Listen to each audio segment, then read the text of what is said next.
Hello everyone, how are you doing? This is MD Tech here with another quick tutorial. In today's tutorial, I'm going to show you guys how to link your WeChat account to your Facebook profile page. So this should hopefully be a pretty straightforward process here, guys. And without further ado, let's go ahead and jump straight into it. So all you have to do is just navigate to your Facebook profile page, and then you want to select the About tab. On the left side, you want to select where it says Contact and Basic Info. Just left click on that. Underneath Website and Social Links, select the Add Social Link button, and then select Add a Social Link.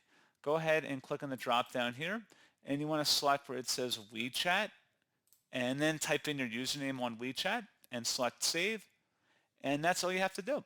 So pretty straightforward process, guys, and as always, thank you for watching. I do hope I was able to help you out, and I do look forward to catching you all in the next tutorial. Goodbye.